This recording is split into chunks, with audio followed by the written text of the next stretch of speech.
तो क्या मोदी शाह के डिप्टी सीएम बर्खास्त होंगे और फिर होगी गिरफ्तारी? आया सबूतों वाला वीडियो, रोती हुई अब माफीनामा। बहुत स्वागत है आप सभी का। आप देख रहे हैं द राजनीति का विशेष सेगमेंट खबर और विश्लेषण। मैं हूं जबार खान। दोस्तों, आज के शो में सबसे पहले आपको एक बयान सुनवाते हैं जो अमित शाह के डिप्टी सीएम और बीजेपी नेता की कलई खोलते हुए उन्हें जेल जाने और उनकी बर्खास्तगी की स्क्रिप्ट दिखाती है।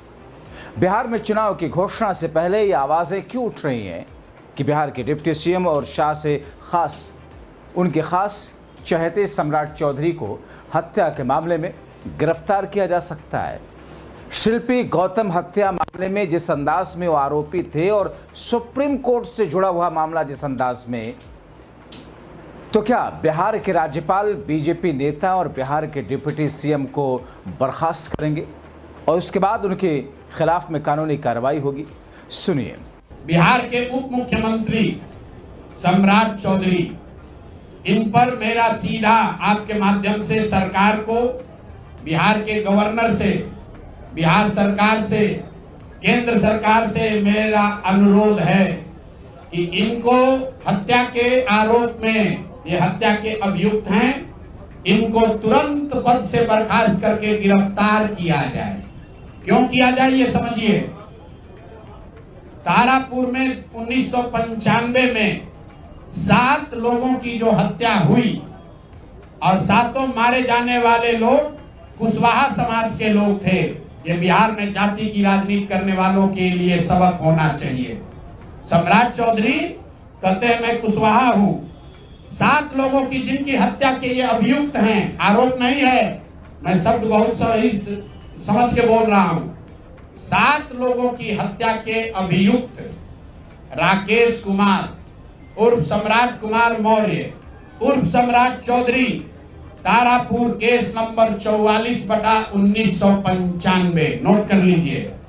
44/1995 में 7 लोगों की हत्या हुई, उसमें ये अभियुक्त हुए और जो केस है चीफ जुडिशियल मजिस्ट्रेट को 24/4/1995 को इन लोगों ने डॉक्यूमेंट सबमिट किया। बिहार विद्यालय परीक्षा समिति का एक एडमिट कार्ड सबमिट किया जिसमें बताया गया कि KNVMH सम्राट, ये स्कूल का नाम है,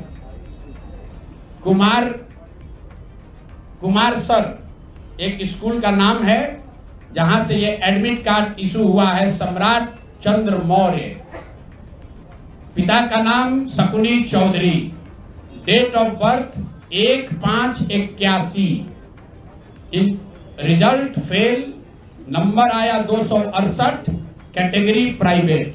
ये सुप्रीम कोर्ट का डॉक्यूमेंट है जो सम्राट चौधरी ने जमा किया है, जिसमें ये बताया है इनका डेट ऑफ बर्थ 81 है, उसके हिसाब से 95 में चीफ जुडिशियल मजिस्ट्रेट ने नाबालिग होने के नाम पर इनको वहां से राहत दी। इनको जेल से निकाला गया क्योंकि ये 15 साल के थे और कानूनन 18 साल से कम उम्र के बच्चे को अभियुक्त के तौर पर जेल पर नहीं रखा जा सकता था। अब ये बात तो पब्लिक की जानकारी में है। अब मैं क्यों कह रहा हूं कि इनको आज अरेस्ट करना चाहिए। दोस्तों, देखा जाए तो उत्तर प्रदेश में आजम खान को योगी आदित्यनाथ की सरकार ने बीते 5 वर्षों से जेल में पूरे परिवार समेत सड़ाया, जबकि आजम खान पर उस तरह का कोई आपराधिक केस दर्ज नहीं। जबकि बिहार के डिप्टी सीएम सम्राट चौधरी पर हत्या के आरोप है और शाह के करीबी हैं। वो तो बने हुए हैं सत्ता के नायब नवाब, खा रहे हैं मलाई। वैसे दोस्तों, यूपी में खुद योगी आदित्यनाथ समेत वहां के डिप्टी सीएम पर किस तरीके के मुकदमे थे, जिसमें हत्या की कोशिश, हत्या जैसे मामले भी शामिल थे, और जब सरकार में आए तो कैसे वहां इन सारे मुकदमों को ख़त्म करा दिया गया। दोस्तों, बिहार विधानसभा चुनाव की घोषणा से पहले राजनीतिक तापमान जिस तौर पर तेज हुआ है और जिस अंदाज में आरोपों की बारिश भारतीय जनता पार्टी के बड़े नेताओं पर बिहार में लगी है, कहा यह जा रहा है कि बिहार चुनाव में ये भी एक बड़ा मुद्दा बनेगा। जनस्वराज के संस्थापक प्रशांत किशोर ने जिस अंदाज में बिहार के उप मुख्यमंत्री सम्राट चौधरी पर गंभीर आरोप लगाते हुए 1995 के हत्या मामले में सुप्रीम कोर्ट के सामने झूठ बोला ताकि मुकदमे से बच सके, ऐसा वो कह रहे हैं। इनके लिए 3 दशक पुराने इस मामले में 6 लोगों की हत्या के आरोप में फंसने का भी दावा है। प्रशांत किशोर लगातार सम्राट चौधरी को घेर रहे हैं। दोस्तों, ये साफ दिख रहा है कि शाह के डिप्टी सीएम सम्राट चौधरी ने सुप्रीम कोर्ट में झूठ बोला ताकि हत्या केस में ट्रायल से बच सकें। उनके पैतृक तारापुर मुंगेर जिले में 1995 में 6 लोगों की हत्या का मुकदमा चला था। प्रशांत किशोर ने दावा किया कि सम्राट चौधरी ने कोर्ट में गलत बयान देकर के खुद को निर्दोष साबित करने की कोशिश की, जो लोकतंत्र के लिए खतरनाक है। दोस्तों, डिप्टी सीएम सम्राट चौधरी पर इन आरोपों और उठे हुए इन मुद्दों ने राजनीतिक हलकों में जिस तौर पर हंगामा मचाया है, नीतीश कुमार सरकार में बीजेपी के प्रमुख नेता सम्राट चौधरी पर पहले से भी कई हमले हो चुके हैं, लेकिन ये आरोप सुप्रीम कोर्ट से जुड़े होने के कारण और ज़्यादा संवेदनशील हो जाता है। प्रशांत किशोर, जो खुद बिहार की राजनीति में नई धुरी बनकर उभरे हैं, कहते हैं कि इस मामले को लेकर जल्द ही कानूनी कदम भी उठाएंगे। यानी कि प्रशांत किशोर के चारों तरफ से जो घेराबंदी है वो और ज़्यादा सख्त होती जा रही है। जनता के सामने सच्चाई लाने की बात कही जा रही है। इस मामले में आरोपी डिप्टी सीएम सम्राट चौधरी, जिनको कि बोलना चाहिए, वो तो खामोश हैं। उनकी तरफ से किसी तरह की कोई प्रतिक्रिया नहीं आ रही। अब बिहार चुनाव में अपराध और भ्रष्टाचार के मुद्दे प्रमुखता से हैं। बेरोजगारी, नौकरी, वो सारी चीज़ें तो आई हैं, लेकिन कानून व्यवस्था, अपराध, आपने देखा किस तौर पर हर दूसरे तीसरे दिन वीवीआईपी इलाकों में जिन तरीके की हत्याएं हुई, और ये विवाद एनडीए और महागठबंधन के बीच में जिस अंदाज में मुद्दा बीच में बन करके खड़ा होगा, उसकी झलक दिख रही है। मतलब बिहार चुनाव में बीजेपी एनडीए एक और मुश्किल से घिर गई। प्रशांत किशोर ने सम्राट चौधरी के अलावा एनडीए सरकार और एनडीए के नेताओं के जमकर धागे खोले। ये मामला सुप्रीम कोर्ट तक पहुंच चुका है, जहां चौधरी ने कथित झूठे हल्फनामे पर हस्ताक्षर किए। 1995 के तारापुर हत्याकांड में ग्रामीण इलाकों में जातीय हिंसा का मामला था, जिसमें 6 निर्दोषों की जानें गई थी। प्रशांत किशोर के अनुसार चौधरी आरोपी थे, लेकिन कोर्ट में गलत जानकारी देकर के नाबालिग बनकर के बच गए। सम्राट पर सिर्फ हत्या के ही मामले नहीं, सुनिए उन्हीं की जुबान में किस तौर पर खुलासे हो रहे हैं। फेल हो गए थे, ऐसा हलफनामा सुप्रीम कोर्ट में दायर किया गया। तो इसको ध्यान रख लीजिए।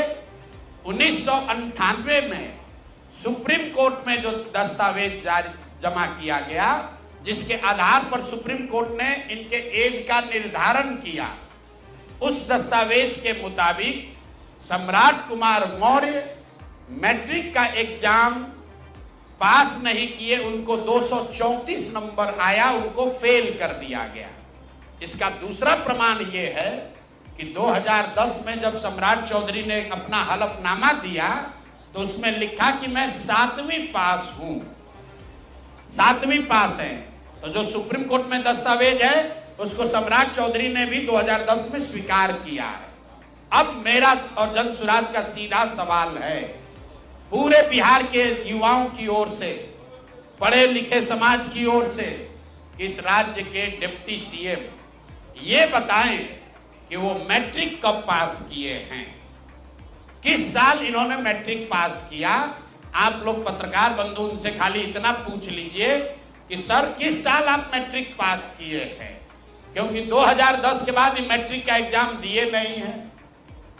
डिग्री लगाए हैं अपने हलफनामा में, फर्जी, वो कई बार चर्चा हो गई कि उनका जो डिग्री है वो फर्जी है, डॉक्टरेट कहाँ यूनिवर्सिटी ऑफ कैलिफोर्निया से किए हैं, वो सब बात छोड़ दीजिए। सीधा सवाल, सम्राट कुमार मौर्य जो जिन पर मर्डर का इल्जाम लगा, नाम बदलकर राकेश कुमार किया, वो राकेश कुमार जब अपने सुप्रीम कोर्ट के हलफनामे में कह रहे हैं, बिहार विद्यालय परीक्षा समिति ने कहा कि ये मैट्रिक का परीक्षा फेल कर गए हैं, इन्होंने खुद स्वीकार किया 2010 में कि 7वीं क्लास ये पास हैं, तो फिर ये मैट्रिक का परीक्षा कब पास किए हैं, यही सीधा सवाल है। ये बहुत बड़ा बड़ा लंबा लंबा फेंकते हैं, कभी मुरेठा बांध कर, कभी मुरेठा खोल के। ये आदमी इतना फर्जी है ये मैट्रिक का परीक्षा पास ही नहीं किया। तो बिहार की जनता को ये जानकारी होनी चाहिए कि ये मैट्रिक भी पास नहीं किया है आदमी और दावा कर रहा है कि हम डिलीट का डॉक्टरेट ऑफ लिटरेचर किए हैं यूनिवर्सिटी ऑफ कैलिफोर्निया। दोस्तों, प्रशांत किशोर 10 दिन पहले भी सम्राट चौधरी और नीतीश कुमार कैबिनेट के अन्य मंत्रियों पर करप्शन के आरोप लगा चुके हैं। पीके ये भी कह चुके हैं कि सम्राट चौधरी पर 1998 में कांग्रेस नेता सदानंद सिंह की बम मारकर हत्या करने का आरोप लगा उन पर, लेकिन नाबालिग बता करके 6 महीने के भीतर जेल से वो निकल गए थे। उधर बीजेपी के वरिष्ठ नेता और पूर्व केंद्रीय मंत्री आर.के. सिंह ने अपनी पार्टी के नेताओं और मंत्रियों पर लगाए गए आरोपों पर खामोशी बरतने पर प्रहार किया। उन्होंने कहा कि सामने आकर इन लोगों को जवाब देना चाहिए, क्योंकि ऐसा नहीं करने से पार्टी की छवि धूमिल हो रही है। सम्राट चौधरी के पास जो डिग्री है, वो कहते हैं खुद आर.के. सिंह, वो डिग्री उनको पब्लिकली दिखानी चाहिए। नाम बदलने के मामले में उन्हें स्थिति साफ करनी चाहिए। और सिर्फ इन्हीं के लिए नहीं, बल्कि बीजेपी के बिहार के प्रदेश अध्यक्ष दिलीप जायसवाल पर भी सख्ती से उन्होंने कहा कि बताना चाहिए मेडिकल कॉलेज हड़पने के उन पर लगे आरोपों में सच्चाई क्या है और वो चुप और खामोश क्यों है। तो फिर एक ऐसी स्थिति, जिस स्थिति को लेकर के इस वक्त न सिर्फ बिहार के अंदर बल्कि बिहार से लेकर दिल्ली तक हंगामा मचा है, क्योंकि अमित शाह के खास बताए जाते हैं, उनके नायब बताए जाते हैं, उन्हीं की वजह से डिप्टी सीएम की कुर्सी इनको मिली। अब ऐसी स्थिति में अगर ये मुद्दा यहीं पर शांत नहीं हुआ या इसकी सफाई दे करके, इनके सवालों का जवाब दे करके प्रशांत किशोर ने आरोप लगाया और ख़ुद बीजेपी के आर.के. सिंह ने जो बातें कही, जाहिर तौर पर भारतीय जनता पार्टी के बड़े नेताओं के लिए एक बड़ी मुश्किल आ गई। और ये सिर्फ बीजेपी की उन नेताओं तक ही सीमित नहीं है, बल्कि बिहार में एनडीए के लिए भी इस चुनाव में जब विपक्ष वार प्रहार करेगा, ख़ास तौर पर एक ऐसा मुद्दा जबकि वोट चोरी को लेकर के देश के अंदर और बिहार के अंदर एक अलग किस्म का माहौल है, तो ऐसे में एनडीए की मुश्किलें और ज़्यादा बढ़ेंगी। आपको क्या लगता है? अपनी राय कमेंट बॉक्स में ज़रूर लिखें। अभी के लिए इतना ही, बहुत शुक्रिया।